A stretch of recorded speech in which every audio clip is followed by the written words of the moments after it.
नहीं हो रहा है, ये आपका भविष्य चोरी हो रहा है। आपसे आपका हक जो बनता है, जो रोजगार है, आपका धन है, ये सब आपसे चोरी किया जाएगा। ये चोरी नहीं होने देंगे और आपको, बिहार के युवा को, ये चोरी नहीं होने देनी है। और पूरा का पूरा इंडिया गठबंधन आपके साथ खड़ा है और हम ये चोरी कभी नहीं होने देंगे। आप और जैसे ही हमने डेटा देखा, हमें पता लगा कि लोकसभा में नहीं रहा हूँ, यहाँ तुम्हारा झंडा है तो, और विधानसभा में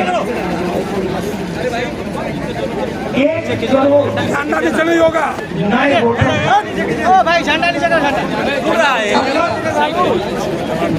विधानसभा में 10% ज्यादा वोटरों ने वोट किया। करो ना यार, इसे करो ना झंडा। और वोटर कहाँ से आए, ये कौन है, तो आश्चर्य की चीजें हर लखीमपुर जिले जहां भी वोटर बने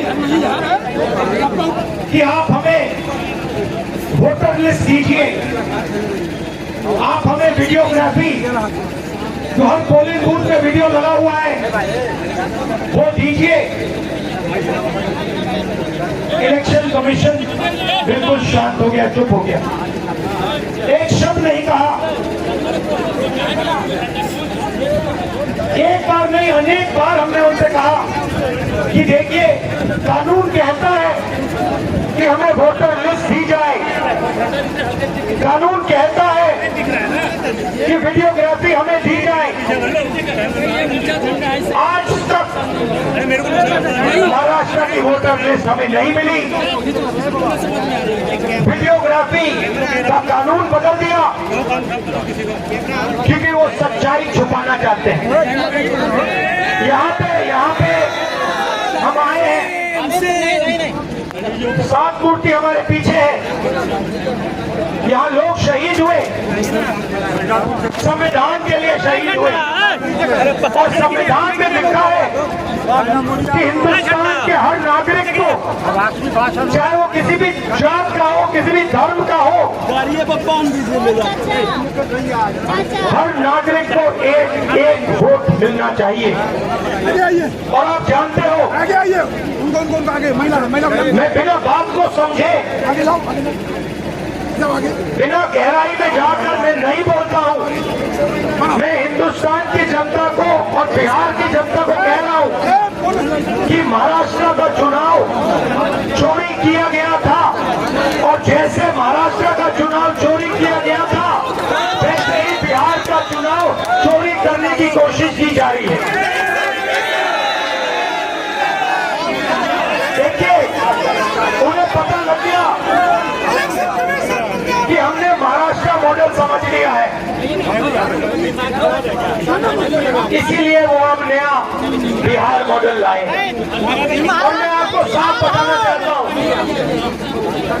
कि ये गरीबों का वोट छीनने का तरीका है।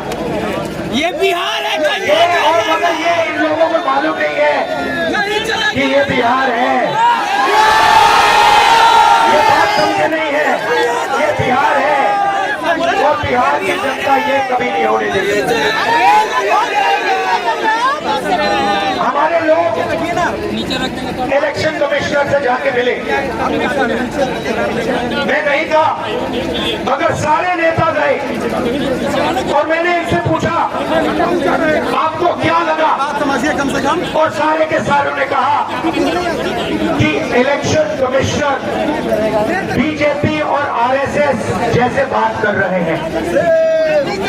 वो भूल गए हैं कि वो किसी राजनीतिक पार्टी के नहीं है, वो हिंदुस्तान के इलेक्शन कमिश्नर है, और उनका काम इस संविधान की रक्षा करने का है। और मैं यहाँ से क्लियर मैसेज देना चाहता हूँ, आपको जो करना है करिए, मगर बाद में कानून आप पर लागू होगा, भूलिए मत। आप कितने भी बड़े हो, कहीं भी बैठे हो, कानून आपको नहीं छोड़ेगा। मैं आपको गारंटी दे रहा हूं कि कानून आपको नहीं छोड़ेगा। आपका काम बीजेपी का काम करने का नहीं है, आपका काम हिंदुस्तान के संविधान को की रक्षा करने का है। आपका काम बिहार की जनता का जो वोट है, बिहार की जनता के दिल के अंदर जो है, उसको पूरा करने का है। और आप अपना काम नहीं कर रहे हो। पहले इलेक्शन कमिश्नर सिर्फ बीजेपी नहीं चुनती थी, पहले इलेक्शन कमिश्नर को बीजेपी, ऑपोजिशन पार्टी और जो हमारे चीफ जस्टिस हैं, जिन्होंने मांग की कि हमें भेजने दो, हमें इलेक्शन कमिश्नर चुनने दो, उनको बाहर भेज दिया, उनको कमरे के अंदर आने नहीं दिया और हमें भी साफ कह दिया कि भैया यही नाम है, ये बीजेपी के नॉमिनेटेड इलेक्शन कमिश्नर है।